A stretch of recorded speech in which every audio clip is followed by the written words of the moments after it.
가정에 대한 그리고 가족에 대한 많은 명언들이 있습니다. 그 중에 데스몬트 투투는 남아프리카의 성공의 목사입니다. 그가 이런 말을 합니다. 가족은 여러분이 선택하는 것이 아닙니다.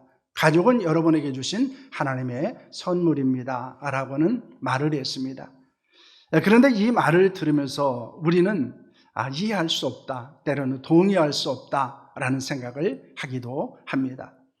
왜냐하면 하나님의 선물로 주셨다면 행복해야 되는데 그러지 못하는 경우들이 종종 있기 때문입니다. 알 브루잉은 이런 말을 합니다. 행복한 가정은 미리 누리는 천국이다 라고 말합니다.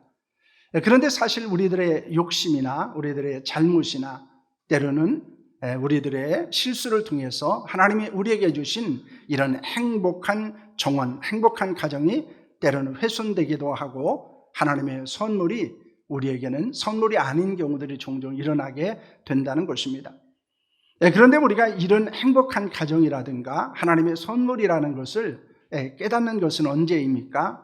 이 말은 우리가 가장 힘들거려올 때 그래도 내 곁에 있어주는 사람이 가족이고, 그리고 시간이 지날 때마다 가장 고통스러울 때 그래도 나를 이해하고 떠나지 않는 분이 가족이라는 사실을 알게 되면 이것을 좀 더 이해할 수 있게 된다는 것입니다.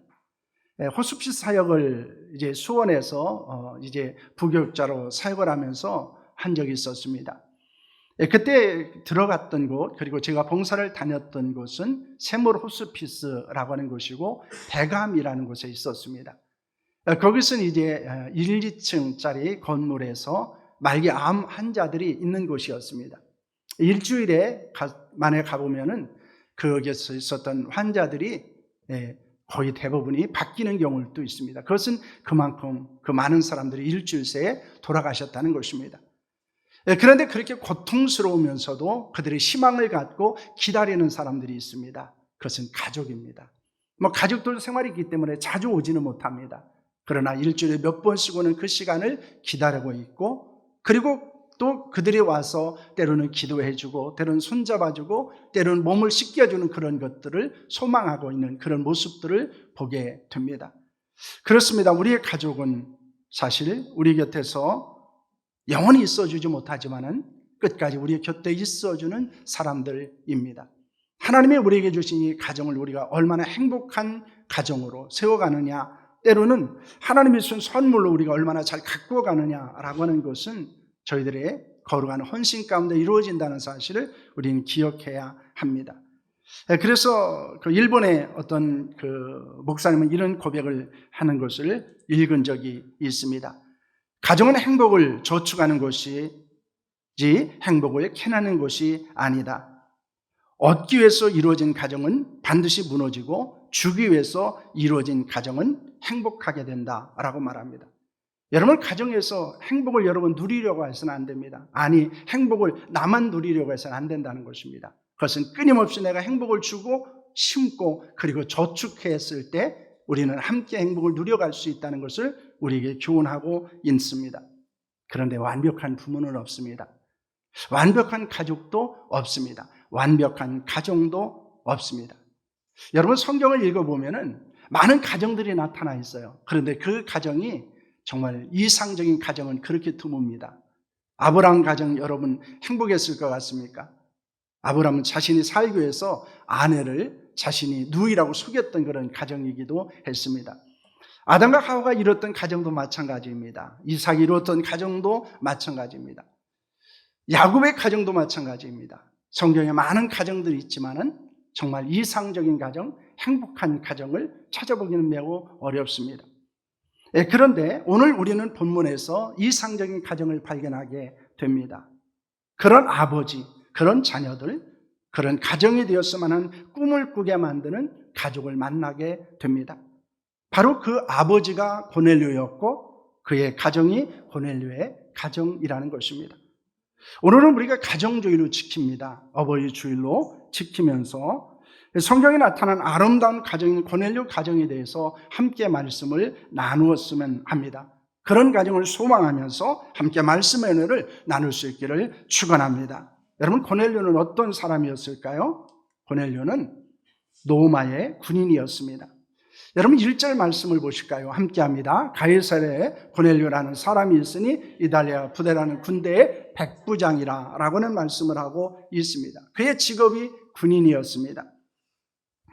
그는 가이사랴를 주둔하고 있는 군대의 백부장으로 있었습니다.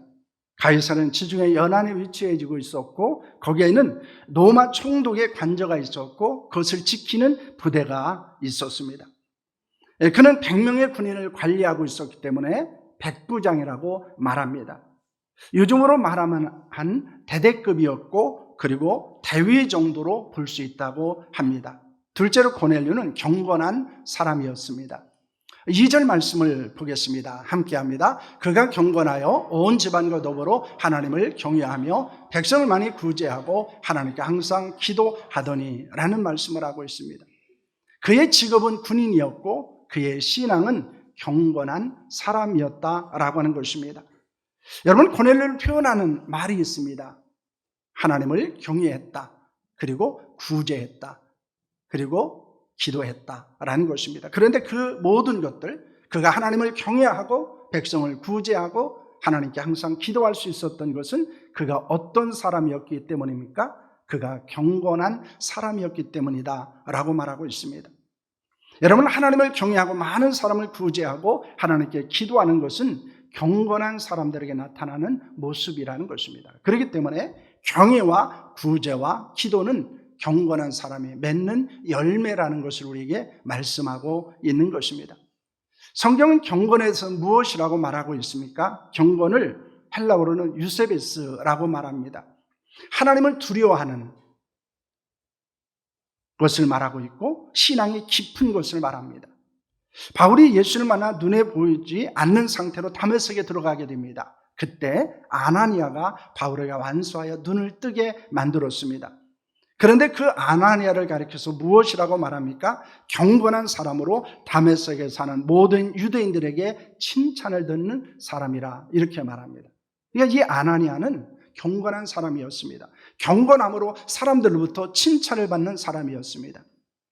하나님은 경건한 사람들을 통해서 하나님의 일을 행하신다는 것을 우리에게 말씀하고 있는 것입니다. 여러분 야고보는 경건에 대해서 무엇이라고 우리에게 말씀하고 있습니까?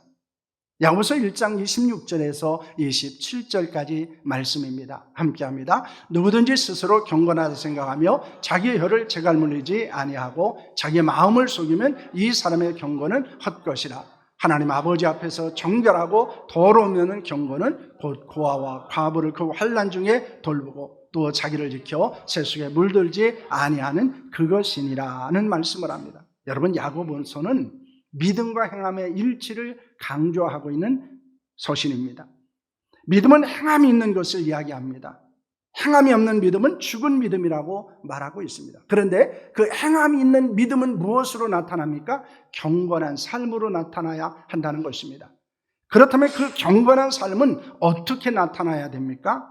오늘 야고보서는 우리에게 세 가지를 말씀하고 있습니다. 스스로 자신이 경건하다 생각하면서 함부로 말을 하는 사람은 자신을 속이는 것이다 라고 말합니다. 그의 경건은 아무 가치가 없다는 것입니다. 하나님 아버지께서 보시기에 깨끗하고 흠이 없는 경건은 고난을 겪고 있는 사람들을 돌보는 것입니다. 그리고 자기를 지켜 세속에 물르지 않는 것을 말씀하는 것입니다. 여러분 경건한 그리스도는 함부로 말하지 않습니다. 재물을 어려운 상황에 있는 사람들을 위해서 선용합니다. 악한 세상에 물들지 않고 거룩한 삶을 삽니다. 우리의 신앙이 거룩한 생활로 나타나는 것이 바로 경건이라는 것입니다. 우리의 신앙이 거룩한 삶으로 나타나는 것이 경건입니다. 그런데 그 경건은 하나님만 아니라 말과 돈과 삶에 대한 태도 가운데 있다는 것입니다. 우리가 이것을 잘 기억하셔야 돼요. 제가 언제 이 경건에 대해서 함께 말씀을 나눌 기회를 가지려고 합니다. 여러분 경건은 단순히 하나님에 대한 태도만을 이야기하는 게 아니라는 거예요. 그 태도는 어디에서 나타납니까? 우리의 말에서, 돈에서, 삶에서 그 증거가 나타나게 된다는 것입니다. 여러분 어떤 말을 하고 있느냐, 돈을 어디에 사용하고 있느냐, 어떤 삶을 살고 있느냐를 돌아보면 내가 경건한 그리스도인인지 그리스도인이 아닌지를 분별할 수 있다는 것입니다. 은혜가 되고 덕이 세우는 말을 합니다. 하나님이 주신 재물을 사랑으로 실천하는 곳에 사용합니다. 세상 사람들과 구별된 삶을 살아가고 있습니다. 그런데 중요한 것은 경건한 사람이 경건한 가정을 세울 수 있다는 것입니다. 그렇기 때문에 오늘 본문에서 이 고넬료에 대해서 이야기하면서 가장 먼저 언급하는 것은 무엇입니까? 그는 경건한 사람이었다라고 말하고 있습니다. 그의 가정이 그런 가정이 될 수 있었던 것은 먼저 이 고넬료가 경건한 하나님의 사람이었음을 말씀하는 것입니다. 그렇다면 경건한 고넬료가 세웠던 가정은 어떤 가정이었습니까? 첫째는 하나님을 경외하는 가정입니다. 여러분 2절 말씀 보시길 바랍니다. 그가 경건하여 온 집안과 더불어 하나님을 경외하며 백성을 많이 구제하고 하나님께 항상 기도하더니 라고는 말씀을 하고 있습니다. 경건한 사람이 하나님을 경외할 수 있습니다. 고넬료의 가족이 어떻게 구성되었는지 성경에 나타나 있지 않아요. 그의 아내가 누구인지 그의 자녀들이 어떤 사람들인지는 나타나 있지 않습니다. 그런데 이 말은 있습니다. 온 집안과 더불어 하나님을 경외하며 라는 말씀을 하고 있습니다. 그들이 누구인지는 알 수 없지만 모든 가족과 함께 하나님을 경외하며 하나님을 섬기는 가정이었음을 말씀하는 것입니다. 모든 가족이 함께 하나님을 섬긴다는 것은 쉽지 않은 일입니다. 모든 그리스도인들에게 간절한 소망이 무엇일까요? 기도의 제목이 무엇일까요? 그것은 온 가족이 함께 하나님을 섬기는 것입니다. 하나님을 경외하는 것입니다. 함께 하나님을 예배하고 함께 기도하고 함께 교회를 섬기는 것이 우리의 기도 제목이고 우리의 소망이라는 것입니다. 우리에게 그런 소망이 이루어지고 우리의 기도가 응답되는 역사가 일어날기를 원합니다. 그래서 우리의 모든 가족이 하나님을 경외하는 신앙의 가정이 될 수 있기를 축원합니다. 베드로는 이방인이었던 그리고 부정한 사람이었던 사람들에게 하나님의 은혜나 구원이 없다고 생각했습니다. 그러나 하나님께서 환상 중에 부정한 것을 정결케 하는 의식을 보여주십니다. 그리고 베드로를 향해서 먹으라고 말씀하십니다. 베드로는 고넬료가 보낸 경건한 종들을 따라서 그의 집을 방문하게 됩니다. 베드로를 만난 고넬료는 반갑게 맞이하며 발 아래 엎드려 절을 합니다. 베드로는 고넬료를 일으키며 자신도 사람이라고 합니다. 이는 복음을 전하는 베드로는 고넬료가 최선을 해서 존중하며 존경하고 있음을 보여주고 있는 것입니다. 그것은 고넬료가 경건하고 하나님을 경외하는 사람이었기 때문입니다. 여러분, 사람에 대한 태도도 마찬가지예요. 경건한 사람, 하나님을 경외하는 사람이 사람에 대한 태도도 다르다는 것입니다. 여러분, 사람을 함부로 대하는 사람은 경건한 사람이 아니에요. 하나님을 경외하는 신앙을 가진 사람이 아니라는 것입니다. 왜 그럴까요? 사람은 하나님의 형상으로 지음받은 존재이기 때문에 사람을 함부로 대할 수 없다는 거예요. 그렇기 때문에 우리가 사람을 존중하고 사람을 귀하게 여긴다는 것은 우리가 하나님이 그 사람을 하나님의 형상으로 지음받았음을 인정하고 존중하는 것으로부터 나오는 것입니다. 그런데 그것은 바로 경건한 사람 그리고 하나님을 경외하는 신앙 가운데 있다는 사실을 우리에게 보여주고 있습니다. 여러분, 베드로가 고넬료를 만난 후에 깨달은 것은 무엇일까요? 34절과 35절 말씀입니다. 함께 합니다. 베드로가 입을 열어 말하되 내가 참으로 하나님의 사람의 외모를 보지 아니하고 각 나라 중 하나님을 경외하며 의를 행하는 사람을 다 받으시는 줄 깨달았도다 라고 말하고 있습니다. 베드로는 고넬료를 만나서 입을 열어서 말합니다. 하나님은 외모로 사람을 보지 않습니다. 하나님을 경외하며 의를 행하는 자를 하나님이 받으신다는 것을 나는 깨달았습니다 라고 말합니다. 이는 혈통 즉 이방이냐 유대인이냐가 아니라 하나님에 대한 신앙이 있느냐 없느냐를 보신다는 것입니다. 하나님은 예수를 믿고 영접하는 자와 그 가정을 받으신다는 사실을 우리에게 말씀하고 있습니다. 우리의 가정 모두가 하나님을 경외할 수 있기를 축원합니다. 그래서 우리의 가정을 하나님이 기뻐 받으시는 가정이 될 수 있기를 소망합니다. 둘째로 하나님의 말씀을 사모하는 가정이었습니다. 22절, 24절 말씀입니다. 함께합니다. 그들이 대답하되 백부장 고넬료는 의인이요 하나님을 경외하는 사람이라 유대 온 족속에 칭찬하더니 그가 거룩한 천사의 지시를 받아 당신을 그 집으로 청하여 말을 들으려 하느라 한데 이튿날 가이사에 들어가니 고넬료가 그의 친척과 가까운 친구들을 모아 기다리더니 라는 말씀을 하고 있습니다. 고넬료를 보낸 경건한 종들의 베드로를 만납니다. 그리고 고넬료는 의인이라고, 하나님을 경외하는 사람이라고 칭찬을 합니다. 그가 거룩한 천사들의 지시를 받고 베드로를 통해서 하나님의 말씀을 듣기를 원한다고 말합니다. 베드로가 고넬료 집을 방문했을 때 어떤 일이 있었습니까? 고넬료가 그의 친척과 가까운 친구들을 모아 기다리더니 라고는 말을 하고 있습니다. 여러분, 고넬료는 자기 자신만 아니고 가족과 친구와 친척들과 함께 하나님의 말씀을 듣기를 기대하고 기다리고 있었다는 것입니다. 그런 고넬료를 베드로에게 무엇이라고 말합니까? 33절 말씀을 보시길 바랍니다. 함께합니다. 내가 곧 당신에게 사람을 보냈는데 오셨으니 잘하였나이다. 이제 우리는 주께서 당신에게 명하신 모든 것을 듣고자 하여 다 하나님 앞에 있나이다. 여러분, 무엇이라고 말합니까? 당신에게 명령하신 모든 말씀을 내가 듣고자 해서 내가 하나님 앞에 서 있다고 말하고 있습니다. 그는 사람을 베드로에게 보냈는데 이렇게 오셨으니 감사하다고 말합니다. 하나님께서 베드로에게 하신 모든 말씀을 들으려고 하나님 앞에 있다고 말하고 있습니다. 이는 고넬료가 하나님의 말씀에 대해서 어떤 태도를 보이고 있는지를 나타내고 있습니다. 그는 베드로가 전하는 말씀을 하나님의 말씀으로 받았다는 것입니다. 하나님 앞에서 말씀을 듣고자 했다는 것입니다. 영적 부흥을 경험할 때 이스라엘 백성들은 어떻게 했을까요? 느헤미야 8장 5절로 6절 말씀입니다. 함께합니다. 에스라가 모든 백성 위에 서서 그들 목전에 책을 펴니 책을 펼 때에 모든 백성이 일어서니라. 에스라가 위대하신 하나님 여호와를 성축하며 모든 백성이 손을 들고 아멘 아멘 하고 응답하고 몸을 굽혀 얼굴을 땅에 대고 여호와께 경배하니라 라는 말씀을 합니다. 에스라가 하나님의 율법책을 백성들 앞에 펼 때 모든 백성들이 일어났습니다. 에스라가 위대하신 하나님을 찬양했습니다. 백성들의 손을 들고 아멘 아멘 하고 응답합니다. 그들은 엎드려 얼굴을 땅에 대고 하나님께 경배를 하게 됩니다.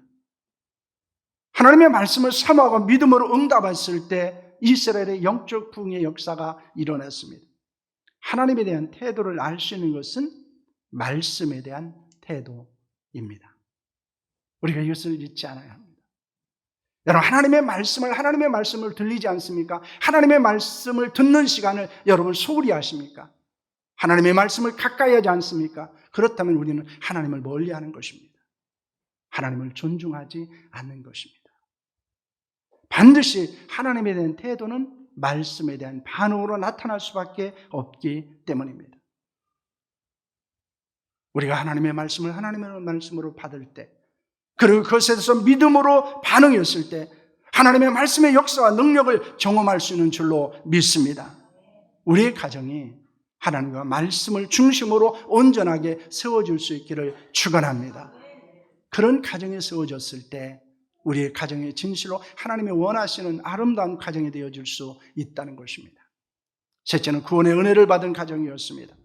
44절과 45절 말씀입니다. 함께합니다. 베드로가 이 말을 할 때 성령의 말씀 듣는 모든 사람에게 내려오시니 베드로와 함께 온 할례 받은 신자들이 이방인에게도 성령 부어주심으로 말미암아 놀라니라고 말합니다. 베드로는 고넬료와 가족과 친척과 친구들에게 예수 그리스도의 죽음과 부활을 선포합니다. 예수를 믿는 자는 죄 사함을 받고 구원을 얻는 복음을 그들에게 전하게 됩니다.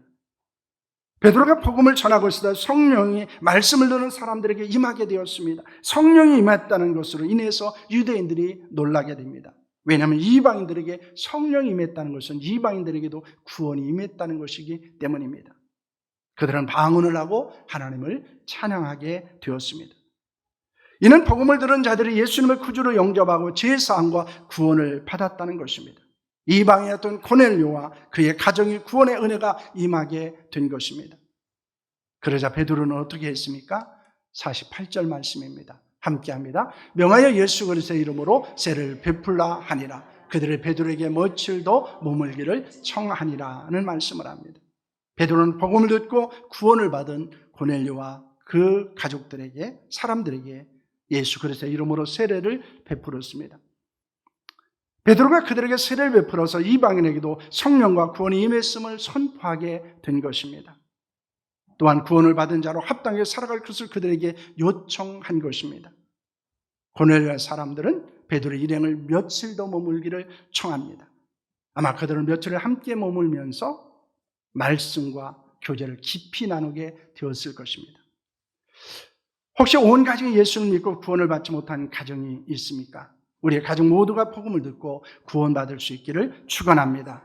그래서 함께 예배하고 또 함께 기도하고 함께 하나님의 교회를 위해서 헌신하고 또 복음을 전하는 일에 함께 동역하는 역사들이 있는 그런 가정이 될 수 있기를 축원합니다. 우리가 그런 가정을 위해서 기도하고 기대하며 살아갈 수 있기를 소망합니다. 여러분, 고넬료 같은 그런 가정을 우리는 세워야 합니다. 그것이 우리의 간절한 기도 제목이에요. 그것이 우리의 소망입니다. 여러분, 그런 가정을 세우기를 소망할 수 있기를 축원합니다. 이를 위해서 우리가 먼저 해야 될 것이 무엇일까요? 내가 경건한 하나님의 사람이 되는 것입니다. 특히 요즘 그리스도인들에게서 필요한 것, 그리스도인 가정에서 필요한 것은 가장, 즉 아버지의 경건성입니다. 영적인 제사장으로서의 위치 그리고 역할을 회복하는 데 있다는 것입니다. 우리가 가정교회를 하는 이유도 여기에 있습니다. 아버지가 영적 제사장으로 그리고 영적 권위를 가지고 있는 경건한 하나님의 사람으로 하나님 앞에 서는 것입니다. 그럴 때 우리의 자녀들도 그리고 사랑하는 배우자도 하나님 앞에서 경건한 가정을 세울 뿐만 아니라 하나님을 경외하는 가정이 되는 줄로 믿으시기를 바랍니다. 여러분, 우리가 먼저 경건한 부모가 되고 또한 우리의 자녀들이 경건한 하나님의 자녀들이 될 수 있기를 원합니다. 모든 가족이 하나님을 경외하며 하나님의 말씀을 사모하며 구원받고 복음을 전하는 가정으로 쓰임받을 수 있기를 축원합니다. 우리의 가정과 가족을 하나님께서 선물로 주셨음을 고백할 수 있기를 원합니다. 여러분, 부모를 효도하고 부모를 존경하며 효도하고 자녀를 존중하고 사랑하는 그런 가정에 세워질 수 있기를 원합니다.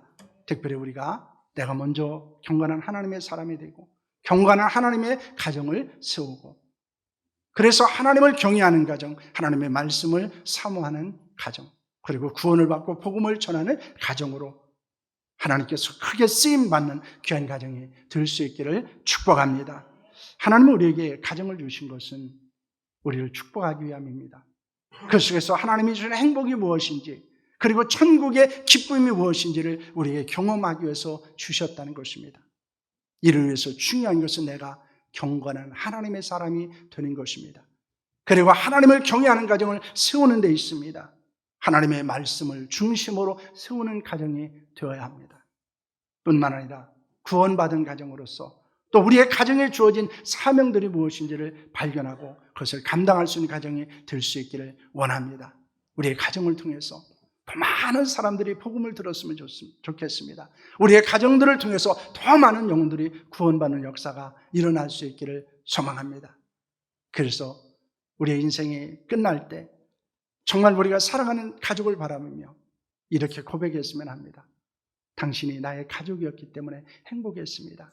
참 감사했습니다. 고맙습니다. 여러분, 이런 가정을 세워가는 은혜가 우리 가운데 있기를 축원합니다. 우리 모두 경건한 하나님의 사람이 되어 그런 가정을 세우고 그런 가정을 우리의 사랑하는 자녀들에게 물려줄 수 있기를 축원합니다. 또한 그렇게 부모들을 세우는 가정을 우리가 자녀로서 신앙을 전수받아서 또한 그런 가정을 우리의 후세들에게 또 넘겨주는 거룩한 가정을 세워갈 수 있기를 축복합니다. 기도하겠습니다.